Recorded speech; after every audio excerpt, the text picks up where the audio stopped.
प्राचीन भारत से लेकर वर्तमान भारत तक जो पुरुषार्थ की अवधारणा रही है वो इस वीडियो में पढ़ेंगे।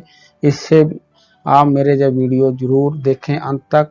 पुरुषार्थ की अवधारणा क्या है, यज्ञ, ऋण, 5 महायज्ञ, 3 ऋणों के बारे में इस वीडियो में पढ़ेंगे। अंत तक जरूर देखें। मेरा चैनल जरूर सब्सक्राइब करें, आई बटन पर क्लिक करें ताकि आने वाले वीडियो आपको मिल सके। आओ शुरुआत करते हैं। पुरुषार्थ की अवधारणा। भारत में पुरुषार्थ की अवधारणा अति प्राचीन है। पुरुषार्थ से तात्पर्य क्या? पुरुषार्थ से तात्पर्य मानव के लक्ष्य व उद्देश्य से पुरुषार्थ। पुरुष अर्थ 2 शब्दों से मिलकर बना है पुरुष प्लस अर्थ। पुरुष शब्द का अर्थ है विवेकशील प्राणी, यानी पुरुष का अर्थ होता है विवेकशील प्राणी। अर्थ का मतलब होता है लक्ष्य। आदमी के जीवन का, विवेकशील प्राणी के जीवन का क्या लक्ष्य होना चाहिए, अंतिम लक्ष्य क्या होना चाहिए। इसलिए पुरुषार्थ का अर्थ हुआ विवेकशील प्राणी का लक्ष्य। एक विवेकशील प्राणी का लक्ष्य होता है परमात्मा से मिलन। अंतिम लक्ष्य मनुष्य का परमात्मा से मिलन, मोक्ष प्राप्ति करना। उसके लिए वो क्या क्या उपाय करेगा, कौन कौन से पुरुषार्थ है, क्या क्या कर्म करेंगे, उसके बारे में पढ़ेंगे। इसके लिए वह जिन उपायों को अपनाता है वही पुरुषार्थ है। यानी अर्थात मनुष्य अपने परमात्मा से जन्म लेकर अपने कर्म करते हुए, धर्म का पालन करते हुए, कर्म करते हुए, अर्थ का उपार्जन करते हुए जो परमात्मा को किस प्रकार प्राप्त कर सकता है, अपने वंश की वृद्धि करते हुए, उसे पुरुषार्थ कहते हैं। अर्थात मानव को क्या प्राप्त करने का प्रयत्न करना चाहिए। प्राय मनुष्यों के लिए वेदों में 4 पुरुषार्थ के नाम दिए गए हैं। पहला धर्म, अर्थ, काम और मोक्ष। ये 4 हैं। 3 तो वैदिक काल से चले आ रहे हैं। पहले जो 3 है वो वैदिक काल से चले, चौथा जो बाद में उपनिषदों में जोड़ा गया है, उत्तर वैदिक काल में जोड़ा गया है। धर्म, अर्थ और काम वैदिक काल से ही मनुष्यों के अनुकरणीय बताए गए हैं।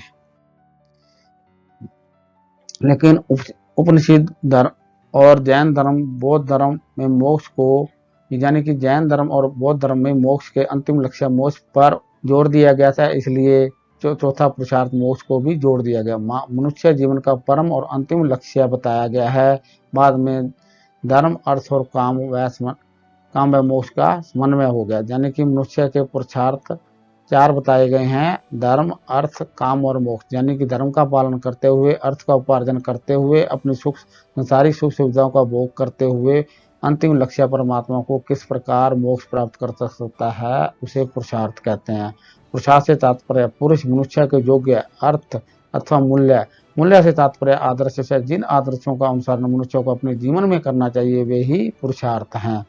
भारत में मानव के लिए अनुसरण करने योग्य मूल्यों का वर्गीकरण 4 पुरुषार्थ वो निम्न प्रकार हैं। इनकी विस्तार से चर्चा करेंगे। धर्म, सदाचार, आचरण, मोरल वैल्यू। यानी कि अपने जीवन में एक धर्म का पालन करते हुए, अपने धार्मिक मूल्यों का पालन करते हुए, धर्म का पालन करते हुए, यानी मोरल वैल्यू का पालन करते हुए, सदाचार का आचरण करते हुए जीवन व्यतीत करना चाहिए। अर्थ, अपनी सुख से भौतिक संपदा, प्रॉपर्टी, इकोनॉमी वैल्यू, यानी अपने अर्थ उपार्जन, जीवन उपार्जन का अपना जीवन उपार्जन करना चाहिए, अपना नौ दस कृत करना चाहिए, अपना कर्म करते हुए अर्थ का उपार्जन करना। काम, सुख सुविधा, वैवाहिक जीवन द्वारा अपना सुख सुविधा भोग करना। Pleasure, love, psychology, value. अंतिम लक्ष्य इन तीनों पर चलते हुए मोक्ष जो है, जीवन मरण बंधन से मुक्ति, लिबरेशन, स्पिरिचुअल वैल्यू के रूप में किया गया है। धर्म व्यक्ति को कर्तव्य मार्ग पर आगे बढ़ने, अपने दायित्वों का निर्वाह करने की प्रेरणा देता है। धर्म का संबंध सदाचार, कर्तव्य पालन व सद्गुण से है। अर्थोपार्जन का संबंध मनुष्य की भौतिक समृद्धि के उपयोग से है। इसका प्रयोग व्यापक अर्थों में किया गया है। अर्थ भौतिक सुविधाओं की, सभी अवस्थाओं की और साधनों का द्योतक है। काम का तात्पर्य उन इच्छाओं से है जिनकी पूर्ति करके मनुष्य संसारिक सुखों को प्राप्त करता है। मोक्ष का तात्पर्य हृदय की अज्ञानता को नाश करके, जन्म मरण के चक्कर से मुक्ति प्राप्त करके, मोक्ष का संबंध संसारिक जीवन से मुक्ति प्राप्त करना है, जो अंतिम लक्ष्य पुरुषार्थ का है।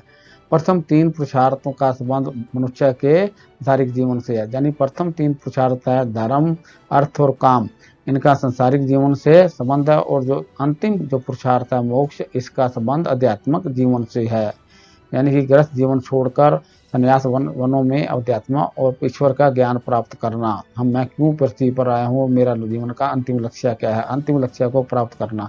भारतीय संस्कृति में पुरुषार्थ का दर्शन संपूर्ण जीवन दृष्टि से है, इसमें लौकिक जीवन के विभिन्न पक्षों के साथ साथ व्यक्ति की परलौकिक यानी संसारिक और आध्यात्मिक संबंधों में शामिल है। यानी कि इन पुरुषार्थों में प्रथम संसारिक जीवन के बाद आध्यात्मिक जीवन का संबंध भी बताया गया। अब आगे मनुष्य के यज्ञ, तो कौन कौन से जीवन को इन लक्ष्यों को पुरुषार्थों को प्राप्त करने के लिए कौन कौन से यज्ञ व ऋण वो अदा करेगा। ऋण व यज्ञ की अवधारणा भी भारतीय संस्कृति धर्म का महत्वपूर्ण भाग है। ऋग्वेद में लौकिक एवं परलौकिक दोनों संदर्भों में मनुष्यों के ऋणों की चर्चा आई है। ये ऋण मनुष्य के सामाजिक दायित्वों से संबंधित हैं।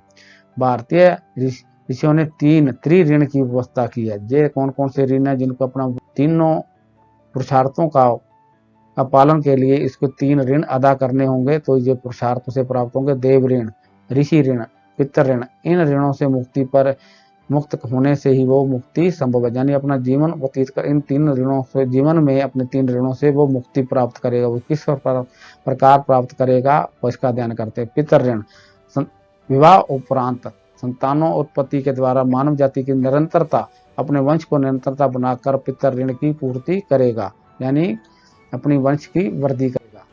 ऋषि ऋण, उसे जो ज्ञान प्राप्त हुआ है ऋषियों से उसको आगे ज्ञान की परंपरा को आगे बढ़ाएगा, अपने ज्ञान को अपने बच्चों में अपने परिवार में आगे आने वाली पीढ़ी दर पीढ़ी आगे बढ़ाएगा। जो ज्ञान ऋषियों से मिला उस ज्ञान की परंपरा हम उत्तराधिकारी हैं, अपने उत्तराधिकारी को देना, उस ज्ञान की परंपरा का संवर्धन करके और ज्ञान अर्जित करके अपने उत्तराधिकारी या वंशज को प्रदान करना ही ऋषि ऋण की पूर्ति है।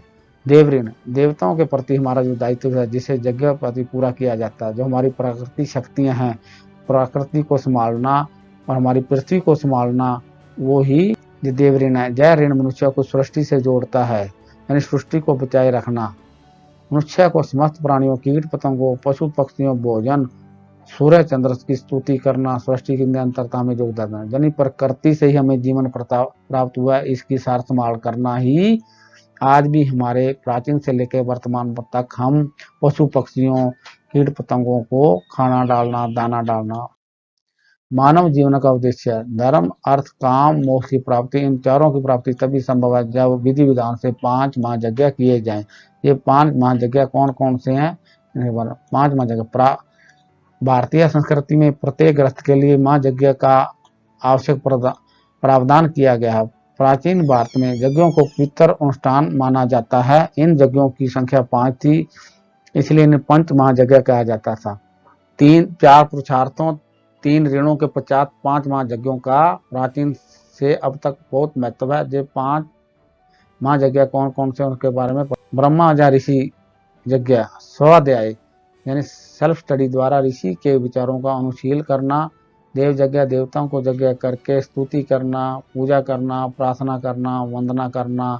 ये पहला ब्रह्म यज्ञ या ऋषि यज्ञ कहलाता है। और दूसरा यज्ञ कौन सा है आगे स्लाइड में पढ़ेंगे। पितर यज्ञ, माता पिता की सेवा करना, यानी कि service of the parents. Guru Acharya version का सम्मान व सेवा करना, यानी बड़े बुजुर्ग अपने समाज में माता पिता आचार्य जिनसे शिक्षा प्राप्त की है और वर्धनों का सम्मान करना। भूत यज्ञ, अपने अन्न में से दूसरे प्राणियों के कल्याण हेतु कुछ भाग देना, परोपकार करना, यानी कि अपने ही धन से दूसरों की सेवा करना। करुणा का भाव रखना, विभिन्न प्राणियों पर। भूत यज्ञ, अपने अन्न से दूसरे प्राणियों का कल्याण करना, दूसरे प्राणियों के कल्याण हेतु कुछ भाग देना, अपनी कमाई में से दूसरे का दान देना, अंश देना, परोपकार करना। करुणा का भाव रखना, विभिन्न प्राणियों, पशु पक्षियों जैसे गाय, कौवा, चींटी, कुत्ता को भोजन करवाकर संतुष्ट करना। प्राचीन काल से वर्तमान काल तक हमारी ये व्यवस्था चली आ रही है। कौवे को रोटी डालना श्राद्धों में, गाय को गुड़ डालना, कीड़ी चिंटियों को आटा डालना, आज भी ये हमारी परंपरा प्राचीन काल से चली आ रही है, जो सृष्टि में सभी जीव जंतुओं को पालन के लिए प्रेरित करता है, जो प्राचीन काल से चला आ रहा है, जो हमारी संस्कृति का एक अभिन्न अंग है। मेरी वीडियो आप जारी रखें और सब्सक्राइब जरूर करें चैनल के लिए को, और आई बटन पर क्लिक करें ताकि आपको मेरे पूरे वीडियो आप देख सकें।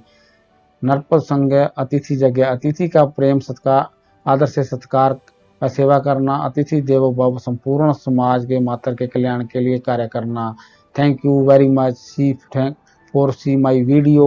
मेरे चैनल को जरूर सब्सक्राइब करें। Thank you all this viewers.